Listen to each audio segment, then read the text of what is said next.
Oke lo guys, welcome back to my channel Demurde. So kali ini gue mau ngebahas keyboard lagi yang gue tunggu-tunggu banget, yaitu langsung aja ND75 Low Profile atau ND75LP. Oke, jadi langsung aja gue unboxing. Gue re-unboxing karena sebelumnya gue udah pernah bahas, gue udah pernah unboxing di live YouTube gue ya guys. Ya jadi boxnya biasa aja, dia nggak dapet dust plastik cover topnya, itu dia nggak dapet ya guys. Jadi dia pakai styrofoam seperti ini. Jadi langsung aja mulai kita bahas dari si aksesoris boxnya dulu nih. Pertama kita dapat 2-in-1 keycap switch puller kayak biasa. Kemudian kita dapat spare switch 3 biji ya. Terus kita juga dapat mounting style-nya, jelas ya, ada top mount, ada silica gel. Cuman yang gua pasang ini udah yang top mount di sini guys. Kemudian kita dapat obeng, jadi lumayan banget ya dapat obeng buat buka top mountnya dia.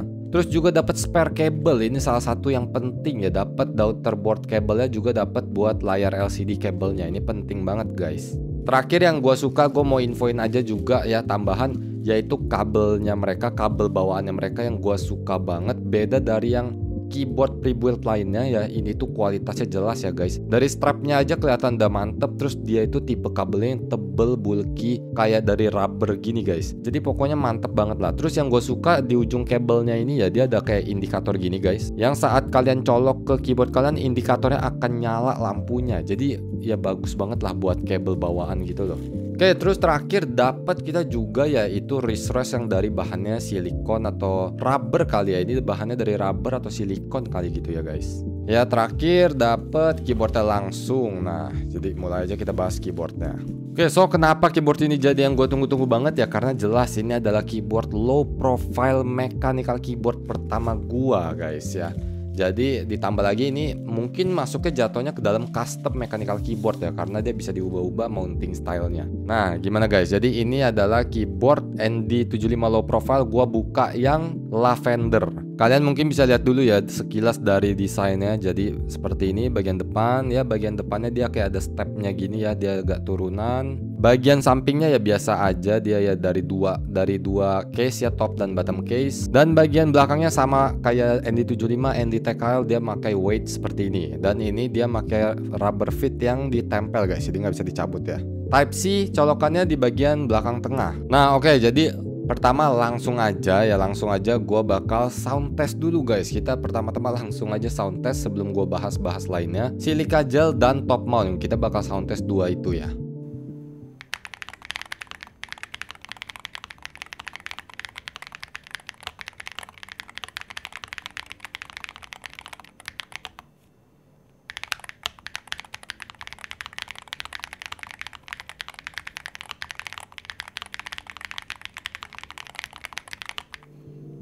Nah gimana guys, kalian udah dengerin suaranya, sound testnya?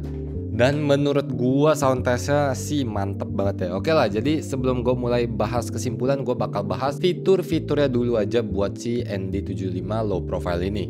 Ya jadi jelas ya, ND75 ini ada banyak pilihan warna. Kalian bisa lihat aja dari jet black sampai milk tea ya. Terus dia juga punya dua mounting style yang gua kasih lihat tadi, yaitu silica gel mount, gasket mount, dan juga top mount. Nah kemudian kita masuk ke bagian internalnya ya. Dia jadi bukanya itu pakai sistemnya mirip ball catch, cuman di sini dia itu pakainya magnetik seperti ini guys ya. Nah kalian bisa lihat ya, dia jadi magnetiknya itu ada di bagian sini top case, dan di bagian top case dan bottom case ada magnetnya gitu guys. Ya menurut gue ini fiturnya cukup oke. Jadi dia nggak pakai screw biar gampang dibukanya ya, walaupun gue sebenarnya prefer screw daripada buka ball catch atau magnetik seperti ini ya guys. Nanti gue bakal jelasin kenapa. Oke, kita bahas lagi. Kalian saat ngebuka hati-hati banget kalian case-nya dibuang ke kanan, karena dia punya kabel ribbon cable yang cukup ringkih ya. Terus kalian ya bisa lihat aja ya, dia pakai FR4 plate defaultnya ya, yang udah flex cut juga ya. Jadi kita coba lihat aja dalamnya sekaligus. Oh sorry guys, jadi kalau di low profile ini dia nggak flex cut ya. Jadi dia ini PCB-nya pun tidak flex cut, plate-nya juga tidak flex cut ya. Jadi plate-nya FR4 non flex cut. Kemudian dia juga pakai PCB 1,2 mm non flex cut, yang dimana stabilizernya dia ini tipenya plate mount. Tapi kalian bisa lihat aja ya, dia ini agak-agak unik nih guys ya stabilizernya. Jadi ya gue assume dia ini nggak bisa pakai stabilizer yang biasa, plate mount yang biasa tuh nggak bisa. Jadi harus pakai bawaannya inilah. karena ukurannya kan juga beda gitu ya. Ya sisanya sama guys, dapat 5 layer dampening dimana cast foam, EXPE, terus PET sheet di bagian bawah ya, gitu-gitu aja lah. Terakhir ya dia sudah bisa remote PCB juga ya, yang dimana saklar on off wirelessnya itu ada di bawah tombol shift nih guys ya. Jadi di sini nih. Yang sebenarnya ini cukup ribet juga ya. Jadi kalau kalian mau ngidupin keyboard ini harus kalian buka keycap shiftnya, terus kalian mesti cari benda yang dimana buat masuk ke dalam, karena kalau pakai jari nggak akan bisa ya guys, nggak nyampe jarinya. Tapi poin plusnya adalah ya keyboard ini sudah punya sistem deep sleep. Jadi kalau kalian memang mau pakai wireless ya kalian cukup hidupin saklarnya, udah kalau kalian udah selesai pakai PC kalian tinggalin aja, nggak usah dimatiin saklarnya gitu guys. Dia udah punya deep sleepnya sendiri, mode sleep. Oke, kemudian yang perlu di notice lagi mungkin yaitu bagian daughterboardnya dan bagian baterainya dia simpen di dalam wedge ini guys ya. Jadi di bagian bawah. Jadi kalau di bottom case nggak kelihatan. Cuman sayangnya memang daughterboardnya ini masih pakai kabel. Jadi kalau gua lepas keyboardnya kayak tadi aja, ini otomatis ribbon kabelnya bakal copot sendiri guys. Ya makanya itu salah satu kekurangan dari ribbon kabel, dia itu gampang lepas, gampang rusak, apalagi kalau kalian sering buka tutup. Oke, kita pasang lagi. Oke, jadi langsung aja kita masuk ke pembahasan kesimpulan keyboard ini menurut gua. Ini yang penting nih guys ya. Sebelumnya ini dia aksesoris tambahannya, yaitu si wrist silikon dari Cilki punya buat khusus ND75 LP ya. Ini khusus ya. Dia bentuknya kecil, gampang meleot, dan juga ukurannya pas banget buat si low profile. Jujur apakah ini penting? Menurut gue ini nggak penting sama sekali. Ini nggak enak dipakai, jujur aja guys ya. Nggak enak dipakai kenapa? Kalian lihat tangan gue kalau gue pakai seperti ini. Tangan gue udah keluar dari wrist restnya ini guys. Jadi ini sebenarnya nggak enak tuh. Kalau gue ngetek di bagian ZXC malah tangan gue udah keluar dari wrist rest. Jadi menurut gue ya nggak butuh lah ini research, gak enak juga. Mending pakai langsung gini aja juga udah nyaman, karena dia bagian depannya pendek, hanya 9,3 mm ya, 9 sentian lah. Ini udah enak banget dipakai langsung tanpa refresh. Oke, mulai kita bahas lagi juga ya. Keycaps dia pakai double shot PBT yang seperti ini bagian dalamnya, yang tidak tembus ya, tidak shine through. Terus juga switchnya low profile Aster namanya, yang dimana switchnya ini full pom. Cuman gue mau notice aja ya, switchnya ini menurut gue kurang bagus. Switch bawaan low profile ini kurang bagus. Dia masih kedengeran suara-suara kayak scratchiness-nya lumayan, spring crunch-nya. Bukan spring crunch deh, spring ping-nya juga kedengeran.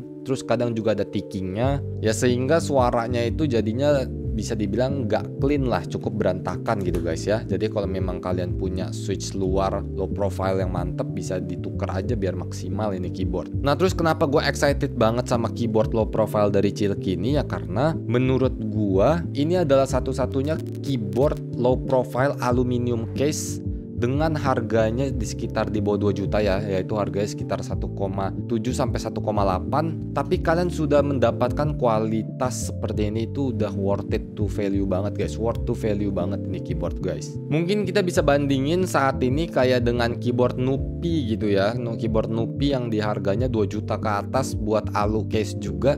Ya makanya dari situ aja keyboard Cilki ini udah menang gitu ya guys. Dia di harga 1,7 1,8, full alu dengan fitur-fiturnya yang mantep ya. Ada layar LCD juga, bisa remote segala macem. Ya menurut gue ini udah jadi pelopor keyboard low profile alu case ter-affordable saat ini guys, si Cilki ND75 low profile ini. Lalu nextnya pembahasan lainnya ya nggak terlalu banyak yang bisa dibahas lagi ya guys, selain ya kalau keyboard ini adalah keyboard low profile yang dimana kalian kayak ngetik di laptop gitu ya. Cuman dia bedanya actuationnya itu masih lebih dalam daripada si keyboard di laptop kalian gitu guys ya.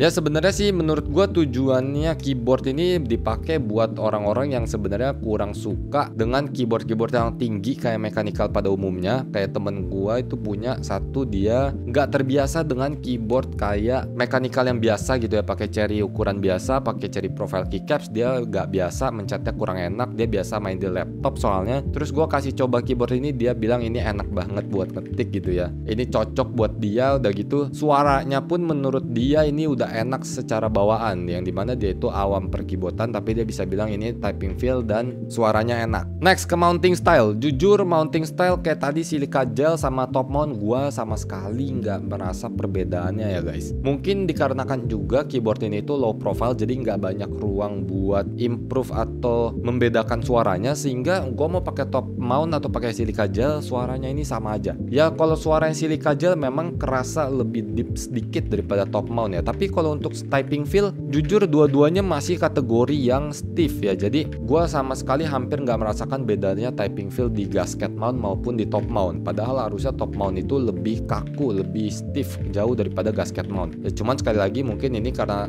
low profile, semuanya padat, compact ya di dalamnya, jadi dia memang nggak terlalu mental-mentul typing feel-nya guys. Terus terakhir ya, keyboard ini kan memang tujuannya menurut gue buat kalian bawa-bawa ya, berpergian gitu ya guys, karena dia compact, kecil, tipis. Nah lalu kita coba aja ukur buat beratnya nih. Oke, jadi berat keyboardnya sendiri ada di 1317 gram ya, intinya 1,3 kilogram gitu ya. Jadi lumayan sebenarnya ya, lumayan agak berat, nggak terlalu ringan gitu ya buat kalian bawa-bawa. Dan ya sayangnya mungkin keyboard ini tuh nggak dapet tas. Kalau kayak Nupi dia itu kan dapet tas, jadi memang disarankan atau ditujukan untuk orang-orang yang bawa-bawa keyboardnya ke luar gitu ya, bepergian. Sayangnya kalau ini nggak dapet tas gitu, gue lebih milih dapet free tas daripada dapet silikon ini ya, silikon wrist ini gitu guys. Cuman yes, itu dia guys Cilki ND75 low profile. Jadi kesimpulan akhirnya menurut gue dia jadinya pelopor keyboard low profile alu, full alu saat ini yang harganya itu paling affordable gitu ya, di sekitar di bawah 2 juta guys ya. Jadi ini udah mantep banget lah buat value-nya. Oh ya, tambahan terakhir guys, untuk mounting style top mount gue sebenarnya nggak nyaranin kalian pakai top mount, karena pertama nggak gitu ada perbedaan signifikan, kedua bukanya itu susah banget guys ya. Buka yang sistemnya ball catch seperti ini yang dia pakai magnetik gini, dipakein top mount itu bener-bener keras banget guys. Pas dibuka begini tuh wah susah banget lah pokoknya dibuka guys. Jadi gue nggak nyaranin sih, mending kalian ya keyboard ini out of the box langsung kalian pakai aja gitu guys. Oke, itu aja buat ND75 low profile guys. So see you on next video. Thank you and bye bye.